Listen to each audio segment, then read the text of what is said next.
before we go into the controversies, how many of us have faith in the scriptures? Let's take a vote.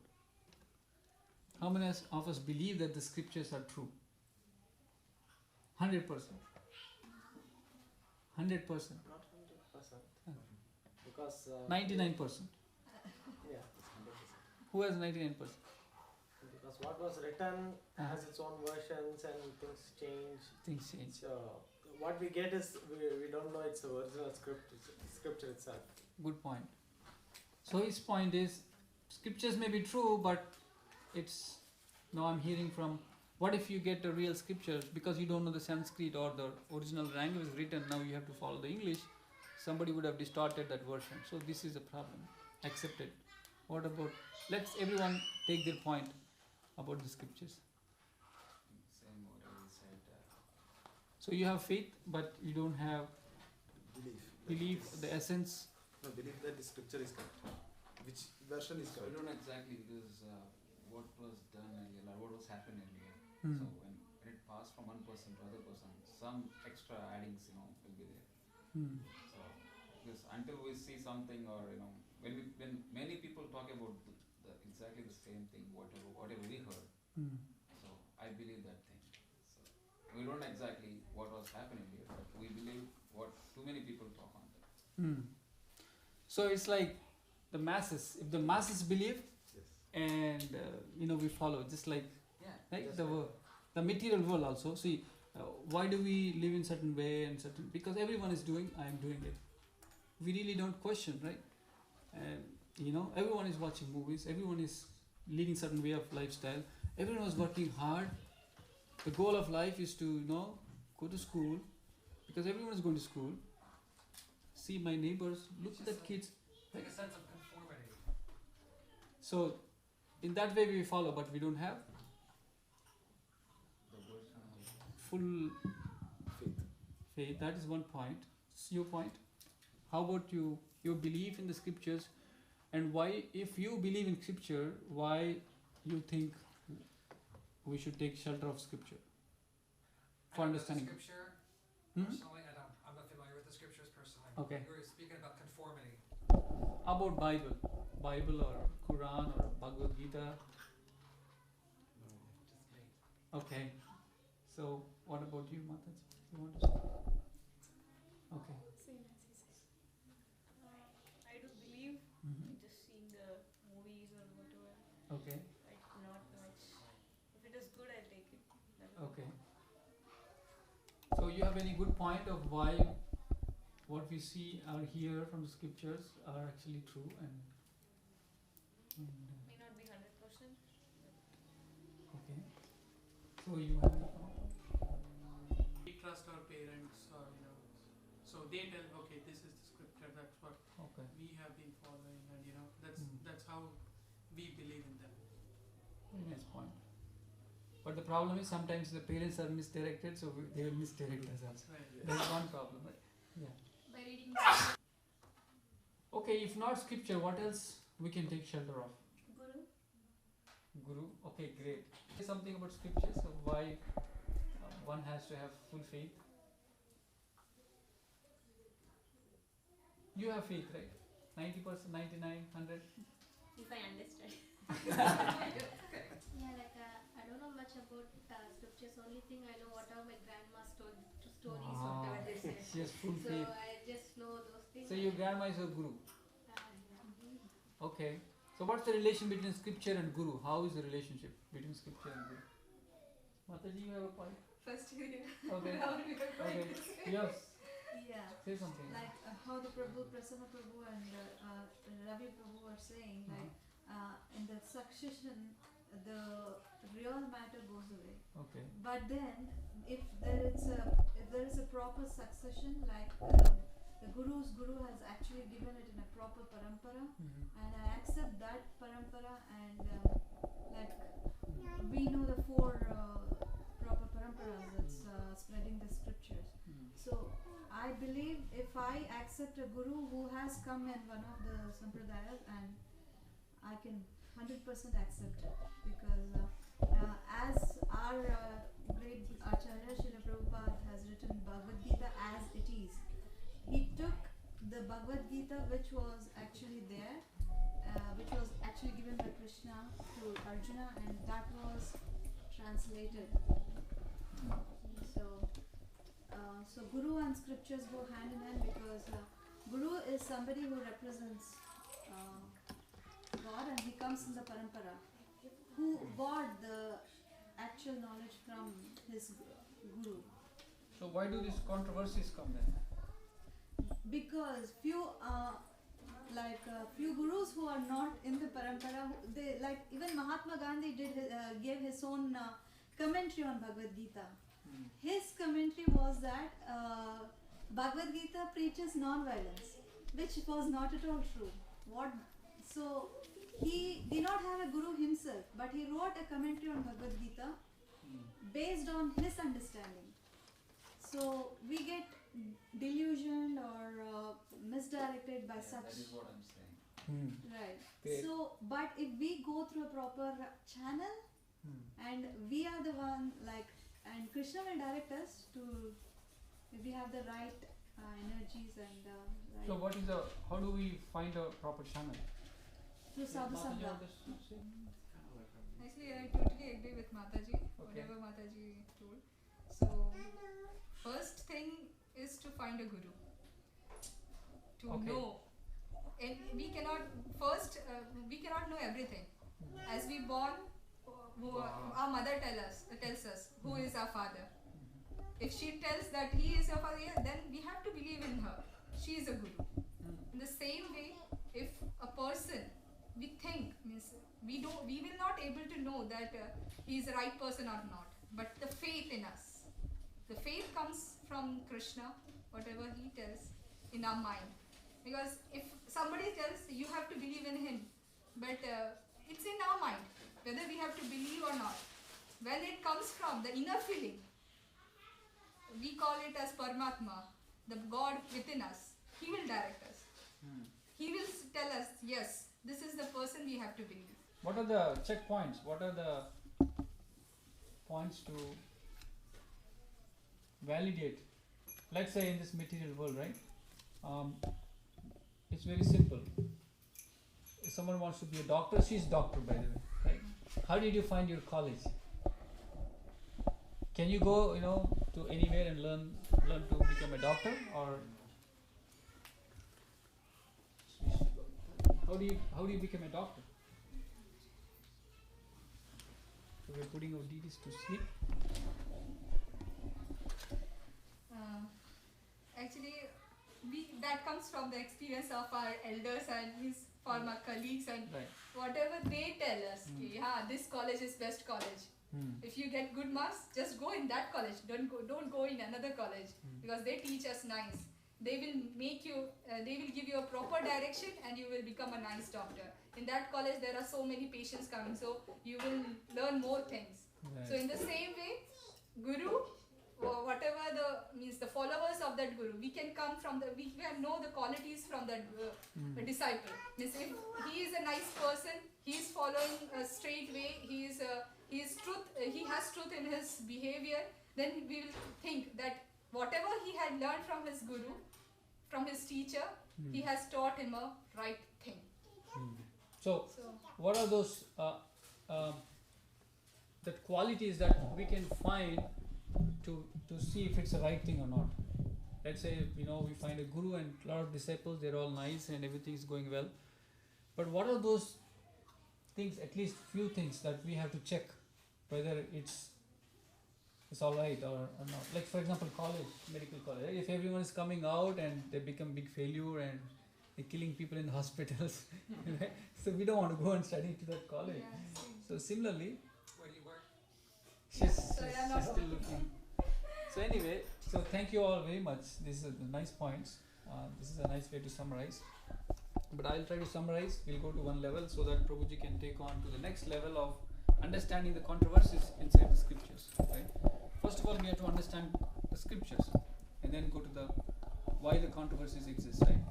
But we all have some opinions. But is there any other way, as Mataji said, other than taking shelter of higher authority? We really don't have any other way to get perfect knowledge. How can we get any perfect knowledge in this world? You have to learn it from the higher. Higher people. Can a child is born? Can we leave it? Can we leave him somewhere in the forest or in New York City? Can he become perfect scientist? No. Can he engage his own senses and mind and become perfect and understand the essence of, right? He may be bringing something from his previous life or from his parents or whatever. So to get any perfect knowledge, we have to take a perfect process, take a perfect guru.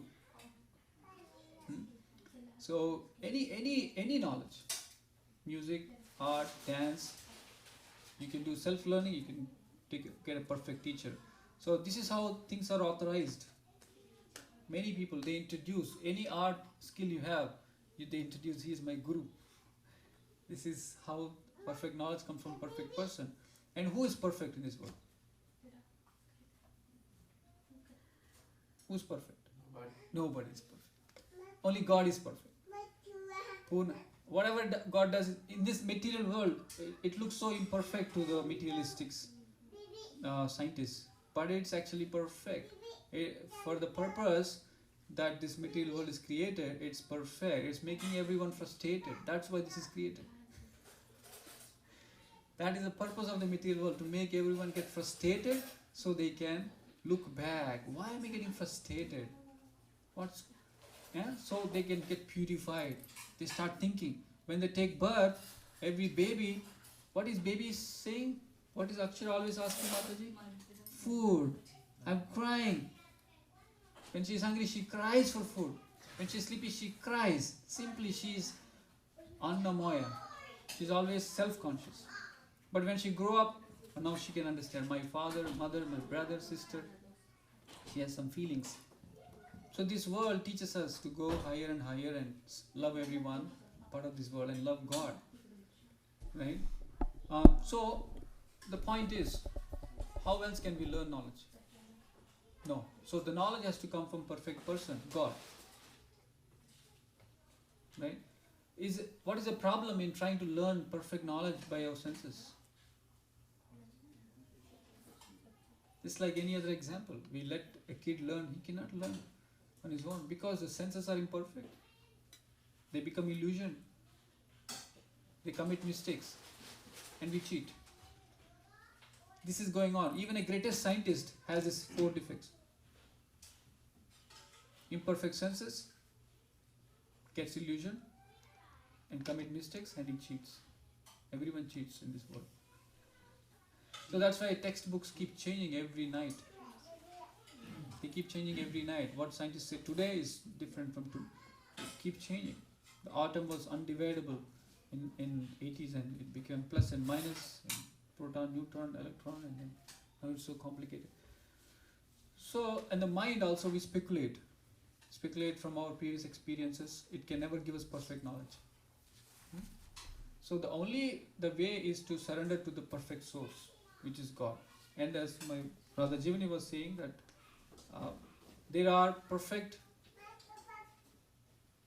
succession, just like authorized college, IIT, IIM, these are like perfect because they have a perfect management, perfect source. So similarly, we have 4 perfect paramparas, successions coming from the line of God, from God himself. This was, like say Krishna was telling to Arjuna right there. So this was written by Vedavyas, and his son, Sukadeva Goswami, Narad. Narad Muni gave to Vedavyas, and then he gave to his son, and his son, it comes down to Srila Prabhupada, who is coming from Brahma Madhva Gaudiya Sampradaya. They are authorized. It's not that you can go and get operated from anyone, right? So this is the process. This is the best way to get perfect knowledge, because it's coming from the perfect source and the perfect people. Look at their lifestyles. Look at how their lives are dedicated in serving the humanity. They are not attached to stuff. They are not attached to anything in life. They live so simple and pure life. On the other hand, we may think, oh, I don't want to believe. Can you prove that there is no God? Can anyone prove there is no God? And we simply want to follow some other atheists or material scientists who they can't even control their own senses. Most of them are addicted to so many sinful activities. And if they are giving us knowledge, how good it is. They can't even take care of their senses. They know it's harmful to smoke. They can't even quit smoking, most of the scientists. Right? But look at our acharyas. So powerful and perfect. Look at their conclusion, consistent. Each and every acharya is saying the same thing. Krishna is God. And look at the scriptures. Is there any conflict? Is there any two names that we hear? Of course, in India there are some, between the three murtis there is confusion. Shiva, Vishnu. Other than that, every scripture is saying there is God. God is one. Is there any other place that we are hearing any other name? No. Owner is only one. He is the one who is declaring, I am God, I am the proprietor. No one else is saying anywhere. They are using different name, that's all. But they don't have details. The Christians say Jesus is God, Allah is, but how does he look like? They don't have details. So they say he is formless. But we have more details. He's the same person, same Christ. Krishna, Christ. Prabhupada says Krishna comes from the word called Krishta, and the same Greek word. That's how the Christ is deriving from. The same one Lord. So my point is, there is no other way to get perfect knowledge. You have to take the perfect source, and always, more than seeing, from hearing we get perfect knowledge. If you compare day-to-day examples and in life, right? Sometimes we may be speculating many years about something, and we suddenly hear from a perfect source some little 2 minutes that solves the puzzle, right? So this is about the scriptures. How do we make sure that this guru is in perfect, what he is saying is correct, is whatever he is saying must be in sync with the Shastra, Guru, Sadhu, Shastra. He says it should be in sync with the essence of the scriptures. What is the essence of all the scriptures? Srimad Bhagavatam, Bhagavad Gita, right? It should be in sync, and he should have a guru. He should be coming from a perfect line, and whatever he is saying, he should back up by giving a quotation from a perfect scripture, and the follower should be perfect. And a simple way to test is whether they have love of God. They may be doing so many things, but the essence of scriptures essence of the religion is to help us love God. He may be well versed in so many, slokas, and he may be well versed in so many arts and this and that. But if he doesn't have this love for God, this humility and compassion for living entities, we can easily understand. So thank you. So I'll hand over to Swayam Sampurna Prabhu to help us resolve the contradictions in the scriptures. So Swayam Prabhu is very learned in many scriptures, especially Srimad Bhagavatam, and he's getting his knowledge from the perfect source. His Guru Maharaj is one of the perfect gurus in ISKCON. He spent so much of his life in just studying Srimad Bhagavatam. He used to sit in just one pillar in London temple. Don't move from there. Always get perfected with the knowledge. Nobody knew what is his mind and what is his capacity of scripture until one fine day when nobody is there to speak and he was invited. When he started giving lecture, everyone was shocked. So that is how much faith he has in the scriptures. So we are very fortunate to have Swayam Prabhu. He is his perfect disciple. He has so much knowledge. Please shoot your questions. There is a small prayer before we start honoring the prasad. And the meaning of the prayer is we are praying because this prasad was just offered to the deity with love and devotion.